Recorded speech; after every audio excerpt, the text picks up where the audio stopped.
അപ്പോൾ ഇന്ന് നമ്മളൊരു പ്രോൺസ് ബിരിയാണിയാണ് ഉണ്ടാക്കാൻ പോകുന്നത്, അഥവാ ചെമ്മീൻ ബിരിയാണിയാണ് നമ്മൾ ഉണ്ടാക്കാൻ പോകുന്നത്. നമ്മൾ ചെമ്മീനിലേക്ക് ആവശ്യത്തിന് മുളക് പൊടിയും മഞ്ഞൾപ്പൊടിയും കുരുമുളക് പൊടിയും ഉപ്പും ചേർത്ത് ഒന്ന് മസാല ചേർത്ത് വെക്കുക. അതിനുശേഷം ഒരു പാത്രം എടുത്ത് അതിലേക്ക് ആവശ്യത്തിന് എണ്ണ ഒഴിച്ചു കൊടുത്ത് ഈ ചെമ്മീൻ ഒന്ന് ഫ്രൈ ചെയ്തെടുക്കണം. അപ്പോൾ നമ്മുടെ ചെമ്മീനെല്ലാം നമ്മൾ ഫ്രൈ ചെയ്തെടുത്തിട്ടുണ്ട്.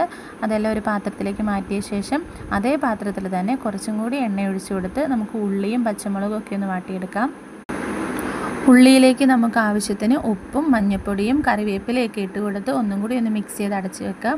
ഈ ഉള്ളിയെല്ലാം ഒന്ന് വാടി വന്ന ശേഷം നമുക്ക് പൊടികളെല്ലാം ചേർത്ത് കൊടുക്കാം. മുളക് പൊടി, മല്ലിപ്പൊടി, കുരുമുളക് പൊടി, മസാലപ്പൊടി ഒക്കെയാണ് ഇവിടെ ചേർത്ത് കൊടുക്കുന്നത്. മഞ്ഞൾപ്പൊടി നമ്മൾ ഓൾറെഡി വാടാൻ വേണ്ടിയിട്ട് ഇട്ടിട്ടുണ്ടായിരുന്നു. ഇനി ഇതിൻ്റെ പച്ചമണം എല്ലാം ഒന്ന് മാറി വരുമ്പോൾ അതിലേക്ക് കുറച്ച് വെള്ളം ചേർത്ത് കൊടുത്ത് ഒന്ന് മിക്സ് ചെയ്തെടുക്കുക. ശേഷം നമ്മൾ ഫ്രൈ ചെയ്ത് വെക്കുന്ന ചെമ്മീനെല്ലാം ഇതിലേക്ക് ചേർത്ത് കൊടുക്കാം. അപ്പം ഒരു സൈഡിൽ നമുക്ക് ചോറിന് വേണ്ടിയിട്ടുള്ള അരിയെല്ലാം ഇവിടെ തിളയ്ക്കുന്നുണ്ട്. നമ്മൾ വെളുത്തുള്ളി ഇഞ്ചി ഇടാൻ മറന്നു പോയിട്ടുണ്ടായിരുന്നു, അപ്പോൾ അത് നമ്മൾ ലാസ്റ്റാണ് ചേർത്തത്.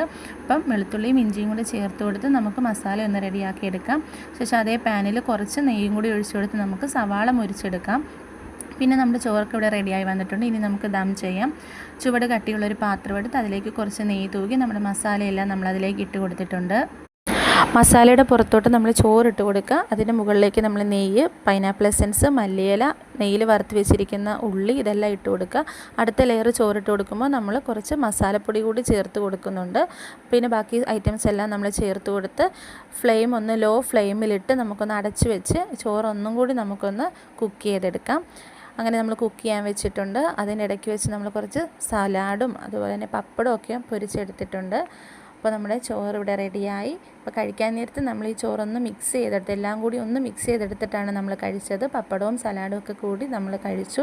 അപ്പോൾ ഒരു തട്ടിക്കൂട്ട് ബിരിയാണിയാണ്. നമ്മുടെ കയ്യിലുള്ള ഐറ്റംസൊക്കെ വെച്ചിട്ട് പെട്ടെന്നുണ്ടാക്കിയ ഒരു ബിരിയാണിയാണ്. അപ്പോൾ ചാനൽ എല്ലാവർക്കും ഇഷ്ടപ്പെട്ടെങ്കിൽ ലൈക്ക് ചെയ്യുക, സബ്സ്ക്രൈബ് ചെയ്യുക. താങ്ക്